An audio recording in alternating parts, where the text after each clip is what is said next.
das angebe. Und das gehalten hat.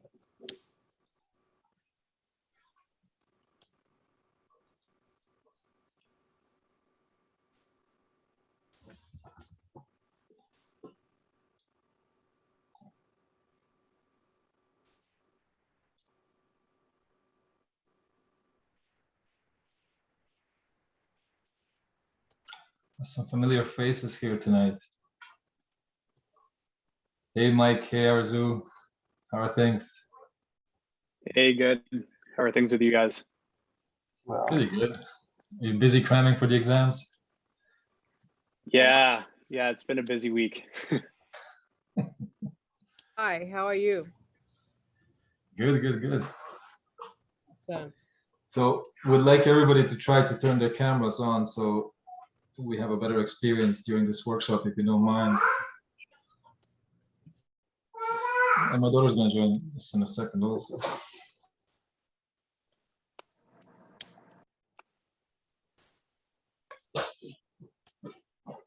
Sorry, I'm busy now. Okay. Yeah, so people gonna join us as we go, and we're gonna kick it off because it's already 7:03. So tonight we have a pleasure to host a guest from KPMG, Veronica Wu. Veronica is gonna tell us more about technology practice and technology consulting in fast-changing world as part of the KPMG experience. And this workshop that we're bringing you tonight is part of the SMCC series of workshops and in getting to know the consulting environment around us and bringing guest speakers from all Big Four and MBB and other reputable businesses in Canada and even outside. If you're interested in consulting and if this is something that you're considering for your career, please learn more about the club, ubcsmcc.com. Reach out to any of the contacts that you find there, and we'll be happy to tell you more about the opportunities to work on engagements and to connect with the industry partners. We're gonna record this session tonight for quality and for learning purposes. And if you want to ask questions, please raise your hand. We'll recognize that and we'll call you out. We plan to have the session for about 1 hour, so around 8:15 where we plan to end. And this is the basic housekeeping from me. I'll pass it on to Veronica to give us an intro about her and kick it off. Thank you so much, Daniel. So just to say thank you for inviting me here today to talk about technology and my story around it. I would like to say that I'm presenting from home and going to do a quick land acknowledgement. So I would like to begin by acknowledging that the land on which we gather is the unceded territory of the Coast Salish people, including the territories of Musqueam, Squamish, and Tsleil-Waututh nations. So this is what I have to talk about today. It's fairly high level and we can go into more details when we get to the question section. Hoping to talk a little bit about me, my career path, about KPMG, why I chose KPMG, and then questions afterwards. So about me, and this is more professional to start. I was born and raised in Vancouver. I've always liked helping people, interacting with them, and once thought that I wanted to be in human resources. I'll go into this a little bit more later, but I am a UBC alumni.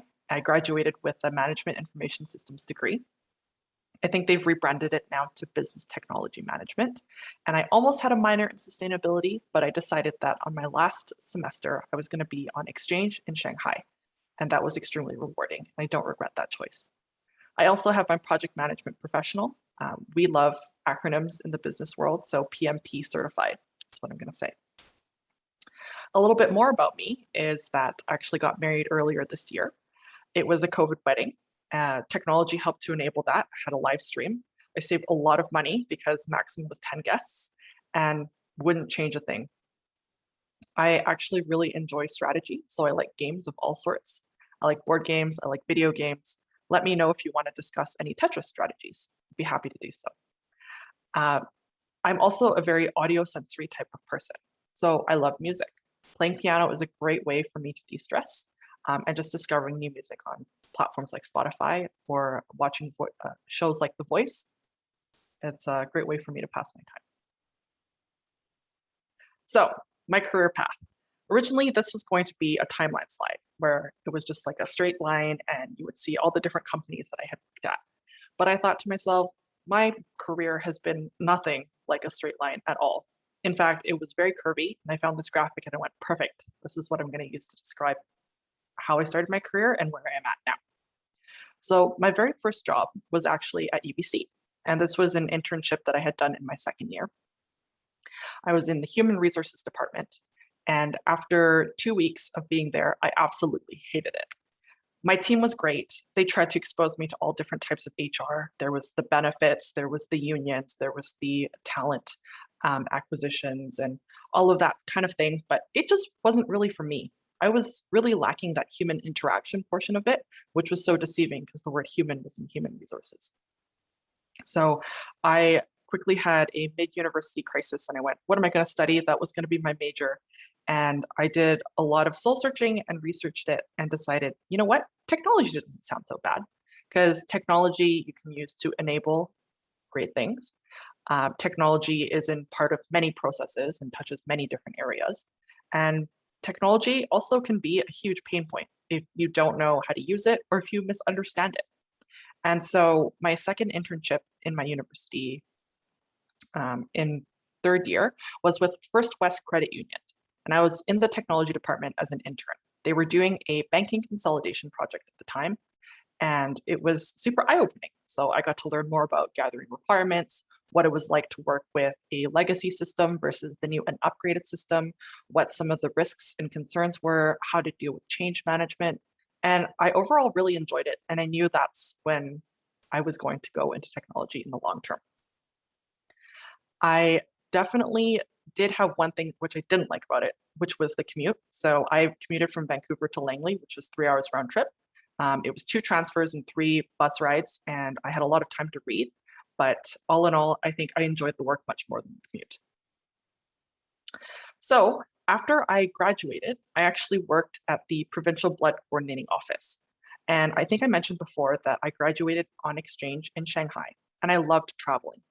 And it doesn't matter when you graduate, it's always going to be a bad job market.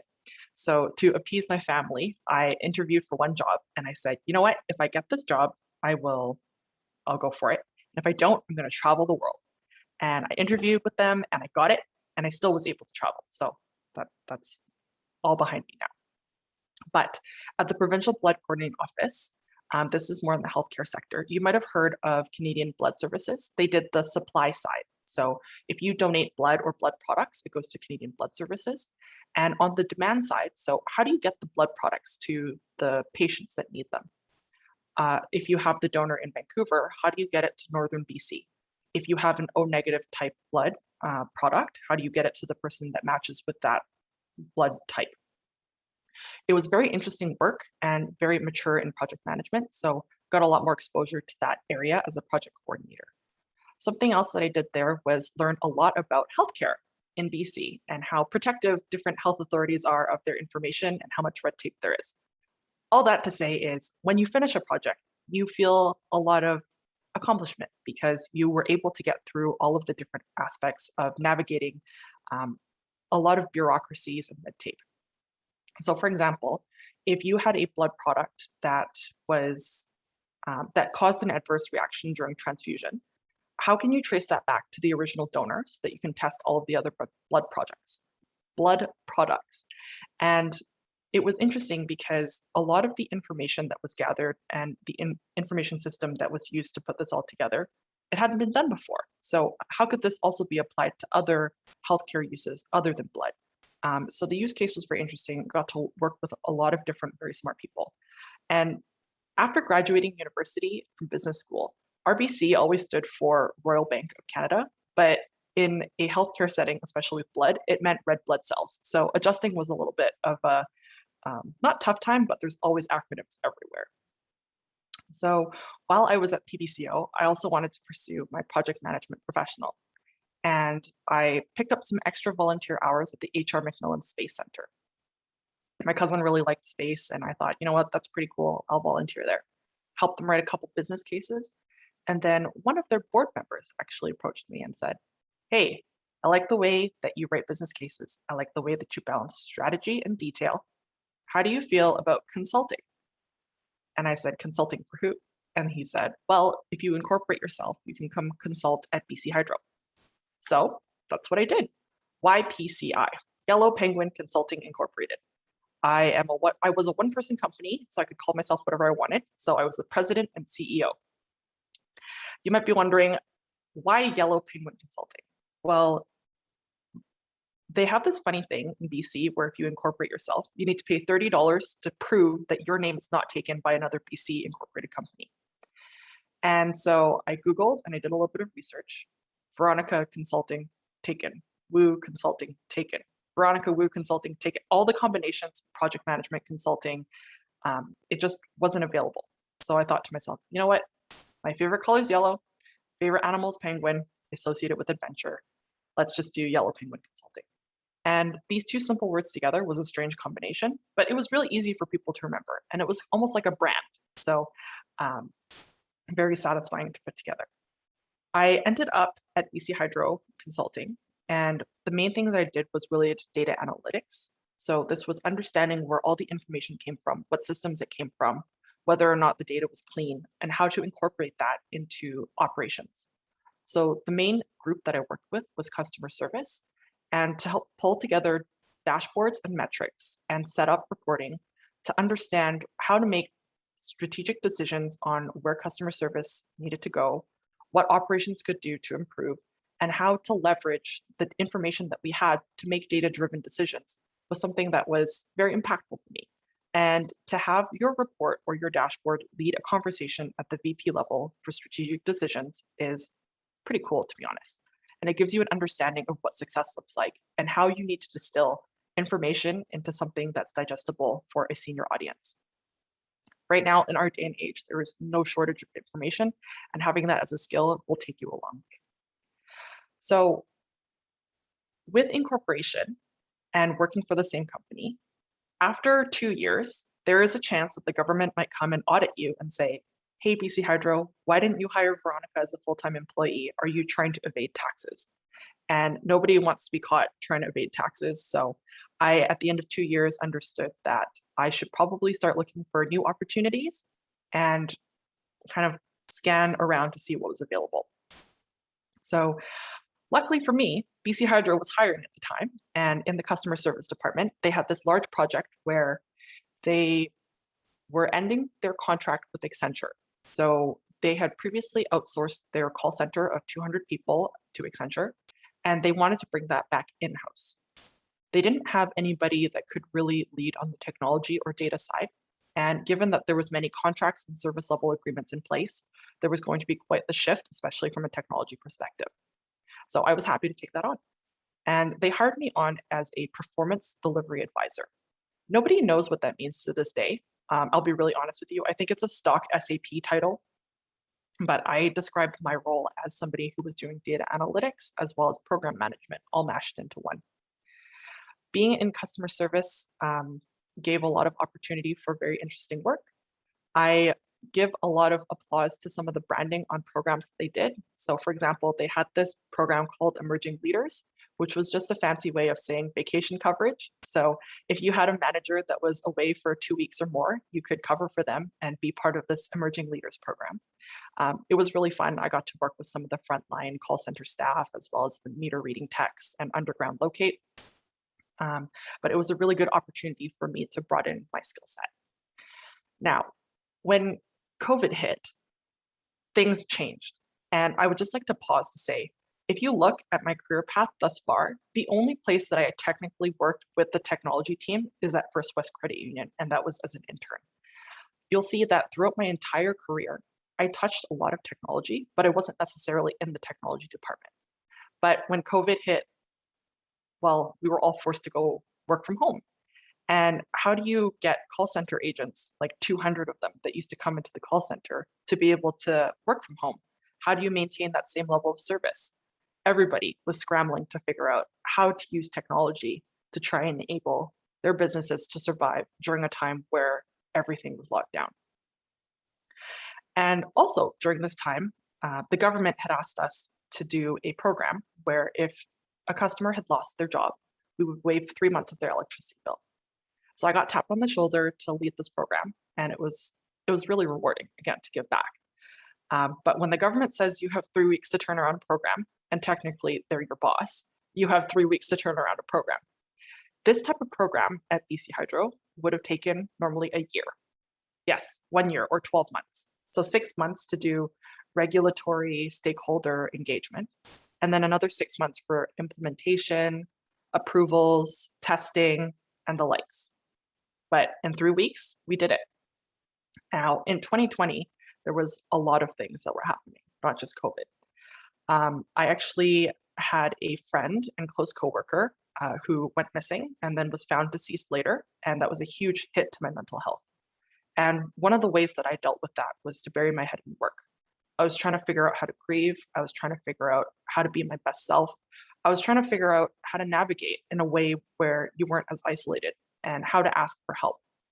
And all of this to say that there was so much changing and there was so much reflection and so much going on at once that I knew that I wasn't going to be at BC Hydro for much longer.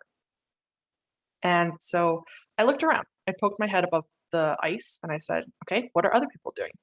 And my brother was applying for a new job. My sister was applying for a new job.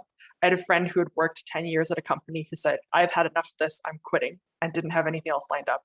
It was COVID. It was crazy. Like, what are these people doing? And I remember that in between my interview with KPMG and my offer, my husband, actually, as a application security developer, he interviewed for a company on Friday. And I remember this very clearly. It was like 1 o'clock. His interview ended at 2. At 2:15, he got his offer letter. At 3 o'clock, he was signed and he gave his 2 weeks notice. And it was like super fast. I was so jealous. I was like, where's my offer letter? I want to know what my next opportunity is. But it goes to show that, especially in this environment right now, technology is such a huge asset and skill that everybody's looking for. And if you're not creative in how you find those people, and if you're not creative in being able to get talent and build your team, you're going to face a really tough time trying to attract the right skills and talent in a world that needs technology to be connected right now. So here I am at KPMG, and we love our acronyms. And when I interviewed, I wanted to figure out what KPMG stood for. So Kleinveld, Piet, Marwick, Gordeller. I'm in the technology consulting department, and I'm a senior consultant. So some KPMG statistics for you. I'm not going to go through every single one, but also some key reasons on why KPMG. So KPMG has an international presence in over 154 countries. I know that my husband was interviewing at the time, and if he had a job in a different country or a different city, that KPMG would have that flexibility for me to move around. I spoke about mental health earlier. KPMG has a VP of mental health, and honestly, I don't think there's any one company that's doing this super well right now, but I appreciate they're taking a step in the right direction to address mental health as a conversation topic, mental health support, and being open about discussing the hardships around mental health.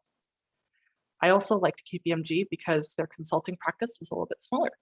I know that sounds really odd because why not go with something that's a lot more established or something that has much more reputation and is larger that you can pull in more resources?